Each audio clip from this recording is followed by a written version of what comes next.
What's up everybody, I'm Z-Wade, the Z-Wade and Z-Wade Photo, and in this video I want to talk about my experience with the Canon R5 and why it's not a good fit for me, but could seriously flip photographers from their brand if their brand is not careful. Before I get any further, I want to say that even though this camera is no longer in my hands, I do plan on continuing to try all kinds of new things this year. But from a business perspective, and since I'm having to make this video, it is a much smarter move to rent as I go. Because at least at this moment, I don't have any plans of switching due to reasons we are going to get into right now. So before I elaborate on the reasons why it only lasted a little while in my hands and you say, "Hey Z-Wade, you didn't even give it a chance," I want to say the things that I really like about the camera, and specifically to my Nikon subscribers, the hype is real. Okay, the Canon R5 kicks ass. In the comments below, tell me what camera is your tool for the job, and in one word, what you think about it. Now, let's go. 1. The autofocus is every bit as good as your favorite and probably least favorite YouTubers said it was. Lolly, a dark subject running at full speed in the snow, a bright background, was no problem for the R5 at f1.2. And while it doesn't have a 100% hit rate, I would have been shocked if it captured anything, let alone a majority hit rate. And I should add that the eye tracking is eye pupil tracking. Often with the Nikon Z cameras, you will see eye pupil focus, and you'll see eyebrow focus and eyelash focus, and the hit rate will be about 60-40 or 70-30 when conditions are really poor with fast subjects and in these kind of bright background or dark background, blah, blah, blah, blah, blah, high contrast kind of stuff. But the R5 is right on the pupil. Every time it has a hit on the autofocus, if it doesn't miss, is on the pupil. 2, the buttons by and large feel pretty sturdy while in use. My favorite button was the little thumb joystick. I particularly liked the raised studs found on it. They aren't pokey and stabby, but they're very grippy, right? And that's a really, really nice feature. While we are talking about sexy bodily features, no, not Z-Wade or She-Wade, I like the finish of the body. It has more of a matte feel, but a soft touch, and I very much enjoy the cold industrial feel of the top plate and the tenets of its real estate. 3, the files, nice. The raw images have much better color than I remember Canon cameras having back in the DSLR days. Specifically, sometimes when Lolly is underexposed with Nikon cameras, not the Z9, and thus must be recovered in Lightroom, she will take on a purple hue that has to be corrected for. However, on the Canon R5, when recovering Lolly from shadows, she retains her natural color for longer before turning purple.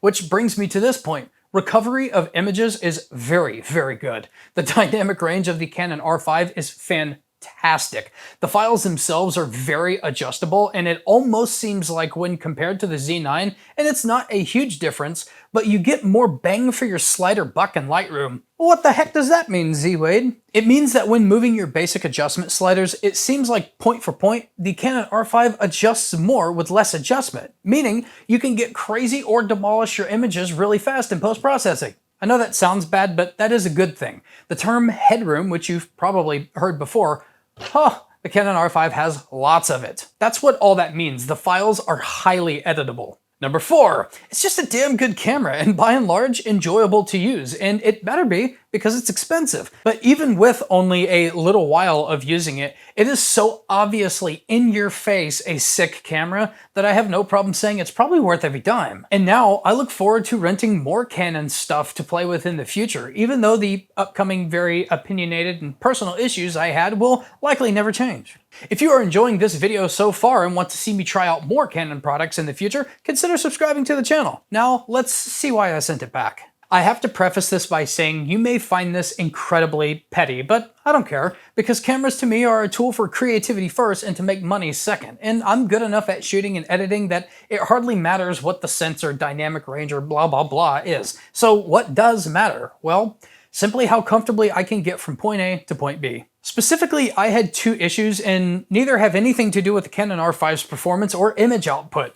First, the clearance between the grip of the R5 and the 50mm f1.2 is not suitable for my fingers, should I ever be wearing even the very thinnest of gloves. I have to mention that during the time frame in which I was testing, frostbite could set in with around 10 minutes of exposure with -25 to -40 degree Fahrenheit wind chills. That's negative 31 to negative 40 degrees Celsius from my non-USA viewers, and if you're super weird, that's 241.483 to 233.15 Kelvin. Now this isn't Canon's fault, I have uniquely inconvenient fingers for photography, which are not that long and kind of chunky. So therefore, it's not the most comfortable grip for my gloveless hands and a very sketchy, unsecure grip with gloves. The other discomfort for me, and this is exactly the opposite of almost everyone else, is the screen. No, not the resolution. The screen looks amazing. Clear, crisp, colorful. For me, it was the issue of the articulation. This may seem crazy, but I actually prefer a non-rotating screen, which may surprise you, but keep in mind my only selfie video work is YouTube, and I already have an Atomos Ninja 5 monitor. Otherwise, I'm just a photographer. So at almost every photography outing, both portraits and landscapes, and really pretty much everywhere in between, I make a point to get some really low-hanging compositions, with the former bulging of my L4, L5 disc in my back having pinched off a nerve for 3 years, causing severe pain in my right leg, which I have since had surgery for to great success. I still have phantom pains, and certain positions seem to have some effect on areas where my pain used to be constant. So for my regular style of shooting, flipping the R5 screen out to the side, rotating it up, and looking slightly off center, it was just positionally kind of annoying, but also, as wimpy as this may be, it was physically slightly uncomfortable for me, as the combination of bending, crouching, and turning my head was just enough to send that phantom pain down to my leg. My older subscribers will know that at a certain point in age and injury, there is such thing as opening a car door wrong or incorrectly turning to respond to your name being called from behind. Hey Zach, yeah?